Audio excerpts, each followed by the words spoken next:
एक आत्मा को जन्म लेने में दोबारा दूसरे शरीर में जाने में कितना समय लगता है?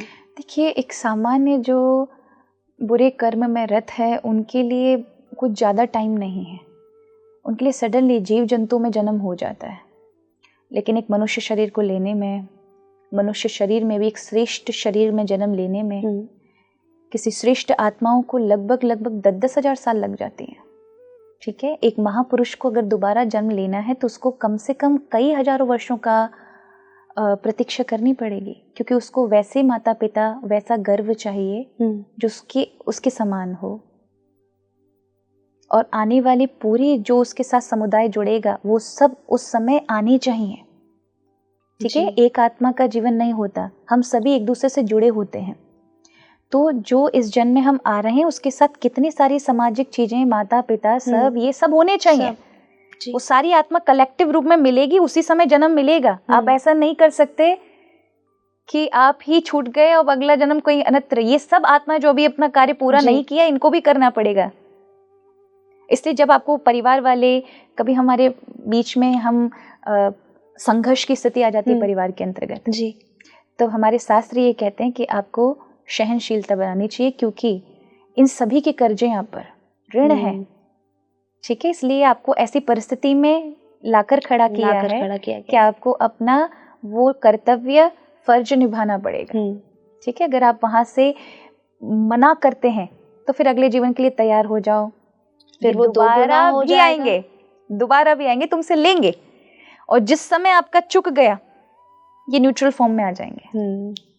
ठीक है, तो इसलिए व्यक्ति को सबके साथ कर्जे हैं, तो व्यक्ति जब सह करके उस सारी चीजों को करता है कर्तव्यपूर्ण, तो उसके अंदर खुद की जो आप कुंभ के स्नान की, भगवत धार्मिक कृत्य की करने की, या पूजा पाठ बहुत अत्यधिक करने की, या बहुत अत्यधिक तपने की हम बात करते हैं, वो उसे कर्तव्यबोध और प्रभु के स्मरण से जल्दी प्राप्त हो जाती है जी। मतलब घर के कार्य करते ही भगवान का स्मरण करे, समय मिले तो सत्संग करे, वो सारी चीजें जो लोगों को तपस्या से प्राप्त होती है, ऐसे लोग वो सारे कर्तव्य सह करके प्राप्त कर लेते हैं। प्रिया जी, जिस तरह आपने कहा कि अगर किसी ने बुरे कर्म किए हैं अपने जीवन काल में तो उसका जन्म जल्दी हो जाता है, जीव जंतु के आकार में हो जाएगा, लेकिन मनुष्य शरीर में बहुत समय लगता है। और वहीं हम अगर बात करें नर्क और स्वर्ग की, तो नर्क में कहीं ना कहीं बोला जाता है आपको बहुत पीड़ा का सामना करना पड़ेगा, और 28 तरह के नर्क आपने अभी बताए थे कि 28 तरह के नर्क होते हैं। तो वो सारी पीड़ा झेलने के बाद वो जन्म लेगा, तो तुरंत कैसे उसको जन्म मिल सकता है? देखो, ऐसा होता है, हमारे 28 प्रकार के नरक हैं जी, और ये इसलिए है कि आपके जीवन में पाप आपने किए हैं, तो आप फिर उसके कारण, फल के कारण आपको नरक की यातना भोगनी पड़ेगी। पुण्य किए हैं तो फिर स्वर्ग। इन दोनों को ही हमारे यहाँ सही दृष्टि शास्त्रोन्गत सही नहीं माना जाता। मतलब नरक तो भुगतना पड़ता ही है अगर आप पाप कर्म किए हैं जी। स्वर्ग भी हमारे यहाँ बहुत तुच्छ माना गया है कि स्वर्ग में जैसे आप यहाँ सुख भोग लेते हैं, वहाँ थोड़ी सी अवधि बढ़ जाती है, सुख भोगने की इच्छाओं में भी बहुत वृद्धि हो जाती है, सुख भी बहुत ज़्यादा उससे मिलते हैं आपको, एक उनकी क्षमता भी बहुत ज़्यादा हो जाती है। तो वहाँ पर फिर जितना पुण्य का खाता है आपके जीवन में तब तक भोगोगे, उसके बाद क्षणे पुण्य मृत्यु लोकम पतंती, आपको मृत्यु लोक धकेल दिया जाएगा कि यहाँ पर। अब मृत्यु लोक में आप क्या जन्म लेंगे? अगर अच्छे पुण्य है तो अच्छे श्रेष्ठ धर्मात्मा माता पिता मिलेंगे, ठीक है, अच्छी जगह मिलेगी जहाँ आप फिर से वैसे कार्य कर सकते हैं, ऐसी प्रवृत्ति होगी। अगर पुण्य है, पाप कर्म है, तो नरक यातनाएं भुगताने के बाद फिर आपको भेजा जाता है। पर इतनी अज्ञानता में होते हैं, अगर पाप शेष हैं, कुछ बीजांश में हैं, अभी पड़े हुए हैं, तो फिर आप अलग अलग योनियों में जाकर के उन्हें भोगते हैं। पाप पुण्य दोनों बराबरी में, तब आपको मनुष्य योनि मिलती है। ठीक है, उसके लिए फिर आपको मैंने जो इससे पूर्व में बताया था कि हजार वर्ष लगते हैं, वो महापुरुषों के लिए जी। जैसे बड़े बड़े अंश अवतार हैं भगवान के, कोई महापुरुष है किसी भी क्षेत्र का, उसे समय लगेगा। ठीक है, वो जन कल्याण के लिए आ रहा है। एक साथ उससे क्रांति से बहुत सारे लोग जो तामसिक वृत्ति के होंगे, पाप वृत्ति के होंगे, सब बदल जाएंगे। ठीक है, तो उसको समय लगेगा उस तरह की योग्यता पाने के लिए। सामान्य के लिए 3 महीने में, 6 महीने में, 1 वर्ष में, 10 वर्ष के अंतराल में जन्म हो जाता है। कईयों को 60 वर्ष तक लगते हैं। 60 वर्ष भी लगते हैं। ठीक है, तो इसका एक बहुत बड़ा गहरा गरुड़ पुराण के विषय में विस्तृत वर्णन है कि आपको इन कर्मों को करना चाहिए अगर वो नहीं कर पाया है। प्राय मैं ये कहना चाहूंगी कि गरुड़ पुराण सबको पढ़ना चाहिए। एक बार जीवन काल में तो जरूर पढ़ें। जीवन काल में सबसे बड़ी बात है कि जब तक आप पढ़ेंगे नहीं तो आपको कैसे पता चलेगा कि क्या नहीं करना चाहिए। अरे कल को आपके परिवार वालों ने नहीं किया तो क्या ही होगा। जीते जी वो कर्म करके जाओ कि इन सब की आवश्यकता ना पड़े। हाँ, ठीक है, प्रेत कल्प में वही बताया है कि जो लोग नहीं कर पाते उनकी क्या गति होती है, उनके पीछे वाले क्या करते हैं जी। अब ये पीछे वालों को गरुड़ पुराण नहीं पढ़ी होगी तो क्या पता चलेगा क्या करना चाहिए। ऐसा कोविड काल में कई देखा गया जो अंतिम संस्कार ही नहीं कर पाए अपने घर वालों का, खुद का। अच्छा, इनका भी एक और हमारे गरुड़ पुराण में है, नाग बलि है, नारायण बलि है।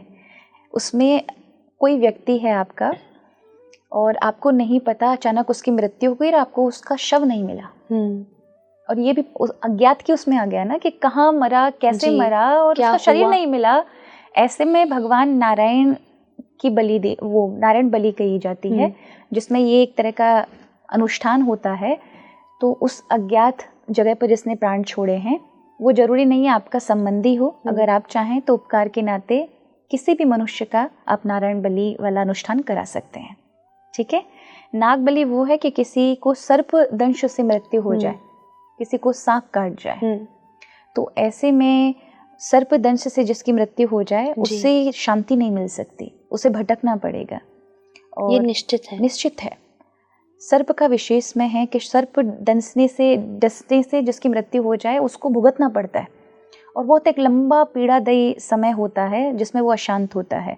तो फिर नाग बलि देते हैं। बलि का अर्थ ये मत समझ लेना कोई बलि देते होंगे, ऐसा कुछ नहीं है। वो एक अनुष्ठान है। जैसे काक बलि कहते हैं, काक बलि का मतलब आप सोचो कौवे की बलि दे दो, नहीं, कौवों को दिया जाता है खाने के लिए। जी, बलि का अर्थ है खाना, हाँ, देना, कुछ प्रदान करना। ठीक है, कोई ना कोई ऐसा कार्य करना जिससे वो भगवान को समर्पित हो। ठीक है, तो हम पिंडदान भी करते हैं, वो देना ही तो हुआ।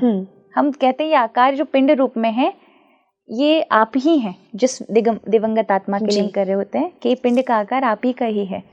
आप पहले जीते जागते पिंड थे, अब इससे ममता छोड़ो, ये सब नष्ट होगा, इसलिए आगे की यात्रा करो। तो उस प्रकार का ये सभी विधान है। तो गरुड़ पुराण पढ़ना चाहिए, सबको पढ़ना चाहिए। एक मरने वाला व्यक्ति भी, हम रास्ते में जा रहे हों तो गाड़ी से अगर आप चलते फिरते भी देखते हैं कि कोई मरने वाला व्यक्ति, तो हमें एकदम को ऐसा लगता है जी कि कोई चला गया, पर हम क्योंकि ये सोच ही नहीं पाते कि वो व्यक्ति बहुत बड़ी शिक्षा भी तो देके जा रहा है। देखो, मैं छोड़कर गया, सब कुछ छोड़कर आज लोग मुझे लेकर जा रहे हैं किसी अज्ञात जगह पर जहाँ किसी को नहीं पता मैं कहाँ गया। तुम अपना जीवन सोच समझ के जी तो रहे हो, कहीं अज्ञानता में तो नहीं जी रहे। तुम्हें क्या करना चाहिए ठीक ठीक कर पा रहे हो? इस विचार को बहुत कम लोगों के जीवन में आता होगा। किसी को ऐसा देख करके नहीं, लोगों ने जाकर के अंतिम संस्कार किया, घर में आए, 4 बाल्टी पानी डाला और भूल गए सब कुछ। तो हर एक चीज आपको सिखा रही है। गरुड़ पुराण भी मरने के बाद सुनाया जाए, ये क्यों? क्योंकि वहां पर जितने लोग हैं वो सुने किस व्यक्ति के पास क्या गया, सब छोड़ कर गया। उसके साथ क्या गया, जो उसके यहाँ के संस्कार, यहाँ पर उसने अच्छे कर्म किए, जो उसने धर्म पुण्य कर्म किए, अच्छों का साथ दिया, गलत के साथ दूर रहा, उसने अपने पूरे परिवार के साथ कर्तव्य निभाए।